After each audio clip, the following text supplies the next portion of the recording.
हुकूमत की अदलिया मुखालिफ मुहिम जोर पकड़ गई। वज़ीर कानून आज़म नज़ीर तारड़ ने एक बार फिर अदालत को हदफ़े तनकीद बना दिया। कहा, अदालत को सियासी मामलात पर एहतियात बरतनी चाहिए। जब सियासी मामलात अदालतों में आए, मुल्क को नुकसान हुआ। माजी के मुतनाज़ फैसलों ने बहुत नुकसान पहुँचाया। उन्होंने कहा कि कानून साजी पार्लियामान का इख्तियार है। अदालतों पर लोगों का एतमाद सबसे बड़ी चीज़ है। कोशिश की जा रही है इदारे और पार्लियामान आमने सामने आ जाएं और ऐसा काम किया जाए कि तौहीन अदालत हो जाए।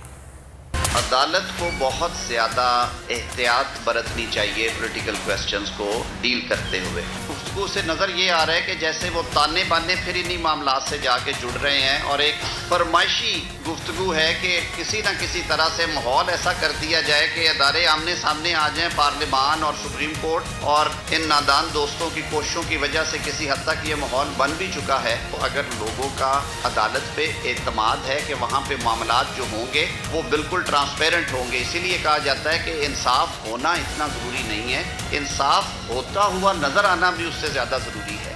हवाए नफ्स की है हुक्मरानी, लुटेरा कर रहा है पासबानी।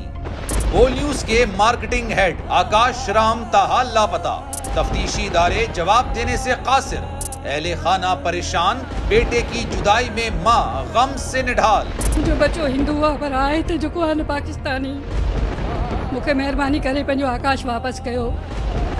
हुकूमत से बेकसूर और मुहिब्बे वतन बेटे की बाजियाबी के लिए फरियाद। आकाश राम के अगवा के खिलाफ अहले खाना की जानिब से सुप्रीम कोर्ट में दरख्वास्त दायर। सुप्रीम कोर्ट के चीफ जस्टिस उमर अता बंदियाल से आकाश राम के अहले खाना की जल्द समाअत की इस्तदा।